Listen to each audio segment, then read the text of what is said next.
All right, guys, so we are going to begin reading the Odyssey.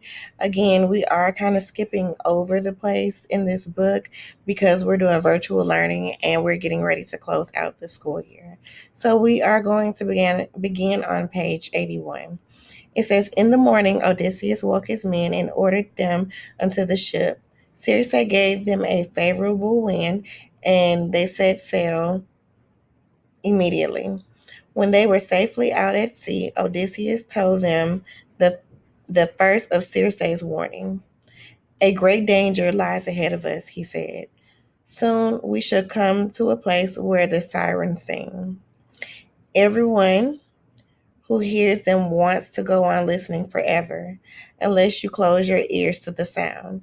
You will never reach home, never see your wives and children again. He lifted a ball of beeswax that Circe had given him, working it in his fingers as he spoke. I shall block your ears with this to protect you, but not on my own. I am determined to hear the sirens sing. And Circe has told me the only way to do that safely. When I have filled your ears with wax, you must tie me to the mast, not the ropes tightly, so that I can't move.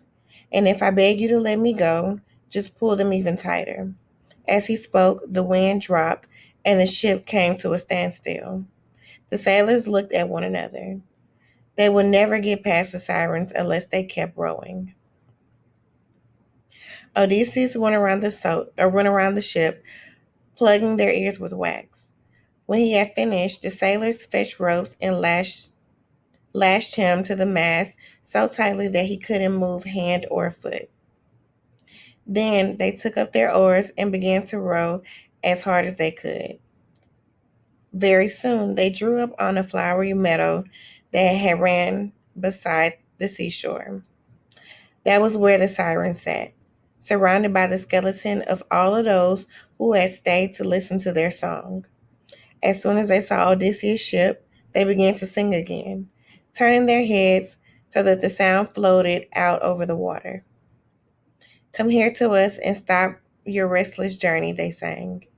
Come here and listen to the sound of wisdom, to all the gathered knowledge of the world, distilled into the music of our song. Come here to us. Come here to us. Come here to us. That was a song Odysseus heard. It filled him with such longing that he shouted to his men to put down their oars and untie him. When they did not answer because they couldn't hear, he screamed and ranted, rolling his eyes and making anguished faces. Undo the ropes, he shrieked. Everything I said before was nonsense. Everything is nonsense except the siren song. Stop rowing. Let me go to them. Take a second to look at the illustration below.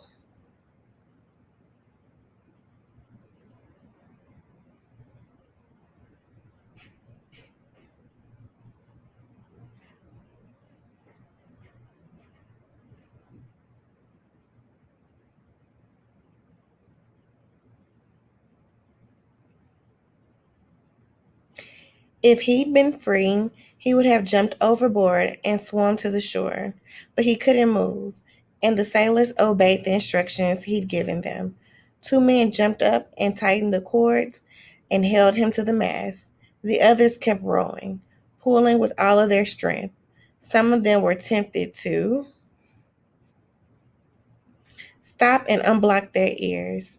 They had been away from home for more than 10 years now, and Ithaca seemed very far away. But they were faithful to Odysseus' orders, closing their eyes to shut out the sight of his desperate, yearning face.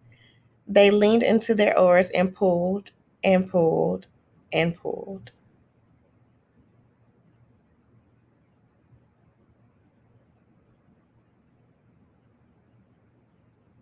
All right, guys, so we're going to stop right here. You are about to begin your independent reading beginning on this page.